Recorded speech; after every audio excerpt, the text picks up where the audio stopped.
तो जैसा कि दोस्तों हर घर में होता है, काफ़ी घरों में होता है जनरेटर, और जनरेटर के साथ एक लगा हुआ होता है चेंज ओवर, जिससे कि घर की मेंस लाइट और जनरेटर की लाइट को आपस में शॉर्ट नहीं होने देता। और उसकी वजह से हमारी जो लाइट चली जाती है, हम चेंज ओवर को चेंज करते हैं तो जनरेटर मोड पर हो जाती है।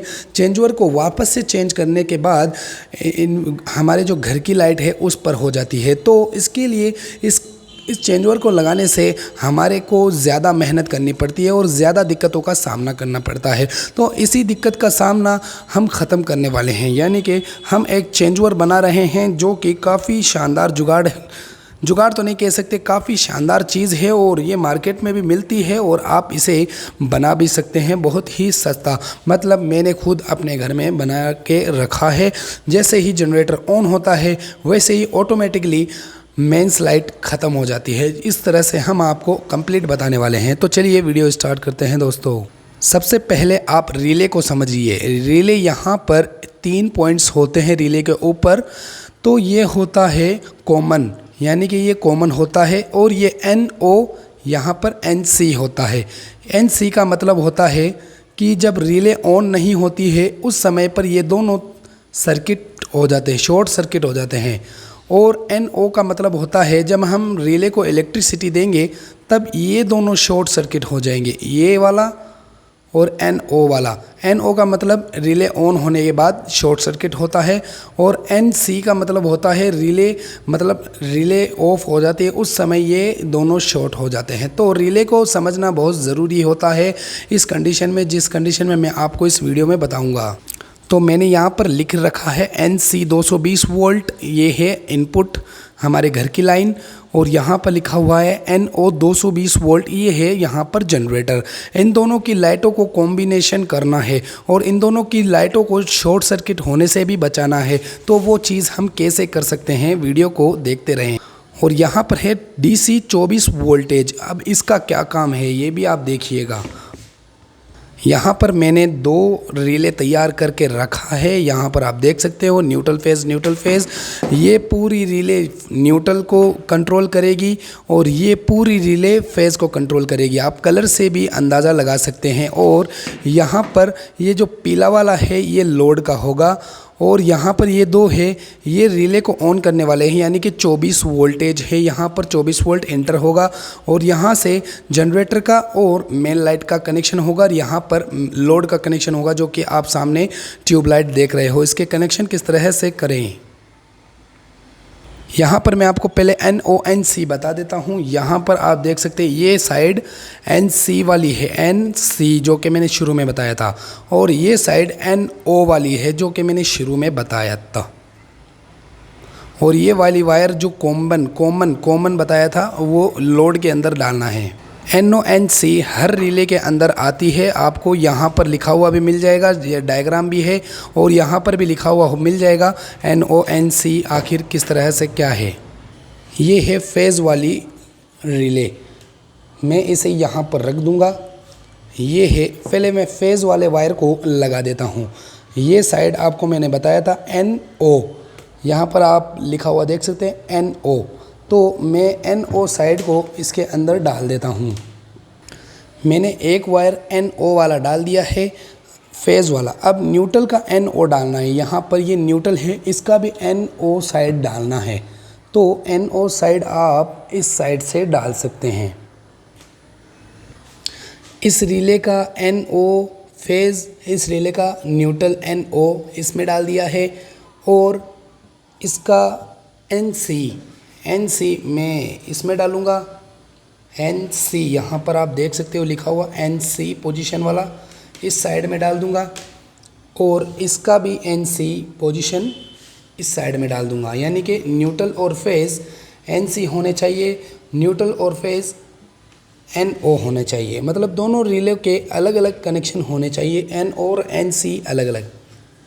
इसका एक लाइन जनरेटर में गया और एक लाइन मेन लाइन में गया, इसका भी एक लाइन जनरेटर में, एक लाइन मेन लाइन में। और मैंने जो लोड वाले वायर है ये 2 रखे हैं पीले वाले, ताकि आपको अच्छे से समझ में आ जाए।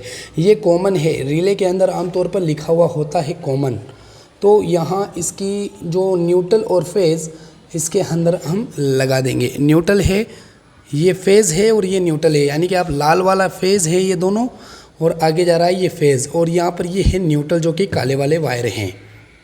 यहाँ पर हमारा काम हो गया है, करीब करीब AC लाइन का कंप्लीट हो गया है, न्यूट्रल फेज़। यहाँ जनरेटर का भी न्यूट्रल फेज़ कंप्लीट हो गया है। जनरेटर में NO है और मेन लाइन में NC है। अब हमें DC कनेक्शन करने हैं 24 वोल्ट के।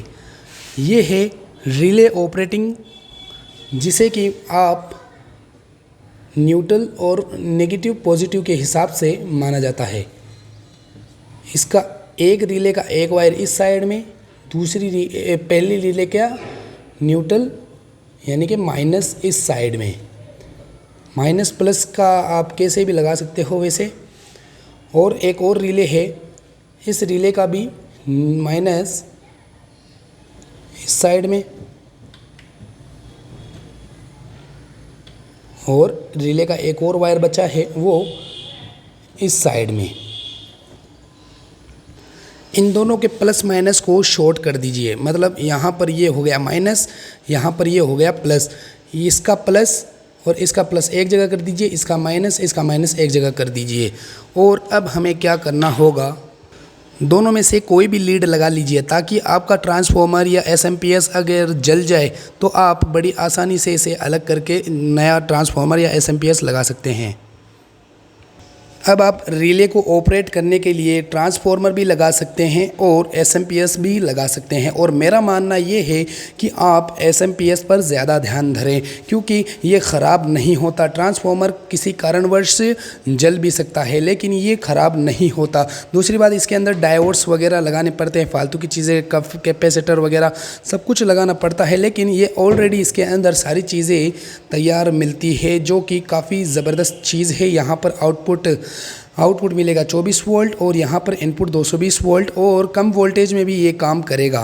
160 170 वोल्ट पर भी ये ऑपरेटिंग हो जाएगा, लेकिन ये जो ट्रांसफार्मर है ये नहीं हो पाते।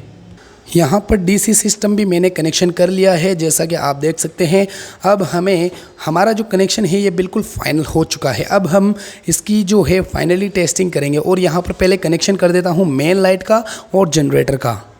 इस आइसोलेटर में इसे आप हमारे घर की मेन लाइट समझिए। ये है मेन लाइट, न्यूट्रल और फेज़ मेन लाइट के हैं ये, जो NC पोजीशन पर है। इसका कनेक्शन हो गया है। अब करना है हमें जनरेटर का। इसे मैंने जनरेटर की तरह बना दिया है। यहाँ पर जनरेटर की NO पोजीशन है, NO। जैसे ही जनरेटर स्टार्ट होगा ये NO पोजीशन पर रिले हो जाएगी।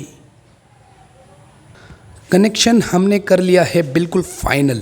अब आप कहोगे SMPS का कनेक्शन नहीं किया, अभी हम करते हैं इसका भी कनेक्शन। SMPS का कनेक्शन आपको आइसोलेटर में नहीं करना है, SMPS का कनेक्शन जनरेटर के कनेक्शन में करना है। जैसे कि NO पोजीशन के अंदर हमें इस SMPS का कनेक्शन करना है, NC पोजीशन के अंदर बिल्कुल नहीं करना है, नहीं तो काम करेगा ही नहीं। NO पोजीशन यानी कि जनरेटर के कनेक्शन में करना है इसके न्यूट्रल और फेज़ को। SMPS के कनेक्शन मैंने जनरेटर के अंदर कर दिया है। जनरेटर की लाइन जैसे हमारे घर के अंदर आती है ना, उसके अंदर मैंने इसको कनेक्शन कर दिया है। हमारे घर की लाइट अभी आई हुई है, हम आइसोलेटर को चालू करते हैं तो आपके सामने लोड रन करने लग गया है। अब लाइट चली गई है, ठीक है। अब हम लाइट को जला देते हैं। लाइट हमारे घर की चली गई है। अब हम चलते हैं जनरेटर को स्टार्ट करने। तो यहाँ हम जनरेटर को स्टार्ट करेंगे तो यहाँ पर जनरेटर की लाइट ऑटोमेटिकली ऑन हो गई है। अब आप कहोगे सर, अब इस पोजीशन में अगर घर की लाइट आ गई यानी कि हमारे बाहर की लाइट आ गई तो उस समय क्या होगा, क्या ये दोनों शॉर्ट हो जाएंगे? तो मैं आप लोगों के सामने ये भी क्लियर कर देता हूँ। तो मैंने यहाँ पर इसकी लाइट को चालू कर दिया है, फिर भी बिल्कुल भी शॉर्ट यहाँ पर नहीं हुआ। अब हम चलते हैं जनरेटर को बंद करने। तो मैं यहाँ से जनरेटर को बंद करूँगा और ऑटोमेटिकली मेंस मोड पर आ जाएगा। तो आपके सामने मेंस मोड पर ऑटोमेटिकली आ चुका है। हम फिर से इसकी लाइट को ऑफ़ करते हैं। नहीं, अब हम इसकी लाइट को चालू रखेंगे। अब आप कहोगे सर जब जनरेटर स्टार्ट अगर कोई कर दिया, भूल करके अगर जनरेटर किसी ने स्टार्ट कर दिया तो क्या होगा? तो वो भी आपकी इच्छा पूरी कर देते हैं। जैसे ही जनरेटर स्टार्ट होगा ऑटोमेटिकली लाइट जनरेटर मोड पर आ जाएगी और हमारी कोई भी शॉर्ट सर्किट नहीं होगा। तो दोस्तों इस तरह से हम सेट कर सकते हैं ऑटोमेटिक जनरेटर का चेंज ओवर। यहाँ पर सिर्फ चेंज ओवर बताया जा रहा है, ना कि जनरेटर ऑटोमेटिक ऑन, ना कि generator automatic of. Automatic of करने के लिए जनरेटर को इसके लिए अलग से एक डिवाइस लगता है, वो जनरेटर के अंदर सेट होता है। भाई बता देता हूँ छोटी सी प्रैक्टिकल। एक मशीन होती है वो जनरेटर के अंदर अटैच होती है, ठीक है, और उसका वायर सीधा हमारे घर की मेन लाइट पर होता है। जब ही मेन लाइट आएगी तो ऑटोमेटिकली जनरेटर उस मोटर को ऑन करेगा, नहीं जनरेटर नहीं सॉरी, ऑटोमेटिकली वो हमारी घर की लाइट है वो इस लाइन को ऑन कर देगा और इस मोटर को चालू कर देगा। इस मोटर को चालू होने के बाद ऑटोमेटिकली जनरेटर ऑफ हो जाएगा। जैसे कि मैं जनरेटर को ऑफ करता हूँ, इस तरह से जनरेटर ऑटोमेटिकली ऑफ हो जाएगा। तो आप बेहिचक होकर खाली आपको स्टार्ट करने के लिए जाना होगा। अगर आपका सेल्फ स्टार्ट जनरेटर है तो वो भी काम हो जाएगा। जब आपका जनरेटर सेल्फ स्टार्ट है तो उसके लिए अलग सेटअप करना पड़ता है। आपका अगर जनरेटर सिर्फ नॉर्मली है सिंगल फेस वाला, उसे हम हाथ से बंद करते थे तो वो ऑटोमेटिकली जनरेटर ऑफ होने वाला सिस्टम बना सकते हैं। यहाँ पर आपके सामने एक डिवाइस लगेगा और यहाँ पर सीधा आइसोलेटर के अंदर यानी कि हमारे घर की मीटर के अंदर या घर के अंदर जो भी जहाँ भी है कनेक्शन वहाँ पर हो जाएगा और ऑटोमेटिकली जनरेटर भी बंद हो जाएगा, ऑटोमेटिकली चेंज ओवर भी हो जाएगा। और यहाँ पर जो आप रिले देख रहे हो ये अलग अलग तरीके की आती है। जैसे कि मैंने यहाँ पर 20 एम्पियर का लगा रखा है, यहाँ पर एक एसी लोड रन कर सकते हैं इस लोड पर, तो अलग अलग आती है 20 एम्पियर, 50 एम्पियर, 100 एम्पियर अलग अलग रिले आती है, वो आप यूज़ कर सकते हैं। और 12 वोल्ट 24 वोल्ट की भी रिले आती है, जैसे कि मैंने 24 वोल्ट की यहाँ पर लगा रखी है। एक और क्लियर करता हूँ हिसाब आपका। अब आप कहोगे सर मान लीजिए हमारा ये जो SMPS है ख़राब हो गया, तब हमारी इलेक्ट्रिसिटी यानी कि जो हमारी मेन लाइट है और जनरेटर की लाइट शॉर्ट तो नहीं होगी? तो मैं ख़राब करके भी दिखा देता हूँ। ये देखिए दोस्तों, हमारा ये जो SMPS है ये ख़राब हो गया है, लेकिन कोई भी शॉर्ट सर्किट यहाँ पर नहीं हुआ। ये MCB भी मैं चालू कर देता हूँ। जी हाँ बिल्कुल, यहाँ पर कोई शॉर्ट नहीं हुआ। मैं अगर इस आइसोलेटर इसको वापस से जोड़ दूंगा तो ये वापस से काम करने लग जाएगा। तो अब यहाँ पर जनरेटर मोड हो गया है। तो कैसी लगी दोस्तों वीडियो, और आप इस तरह से घर पर एक सेटअप ऐसा बना सकते हैं। कुछ भी इलेक्ट्रिशियन की सलाह लेकर ज़रूर बनाना है, क्योंकि ये काम काफ़ी डेंजर होता है। तो चलिए दोस्तों हम चलते हैं, 13 मिनट की वीडियो ज़्यादा लंबी हो गई है। चलिए बाय दोस्तों, सॉरी। ये साइड NO है, ये साइड NC है। काम कैसे कर रही है ये देखिए, ये NC पोजीशन पर है, ये NO पोजीशन पे है। यानी कि जब लाइट मिलने के बाद NO पोजीशन पे आती है और लाइट जाने के बाद NC पोजीशन पर आती है। तो बाय दोस्तों, कैसी लगी वीडियो, लंबी है। बाय दोस्तों।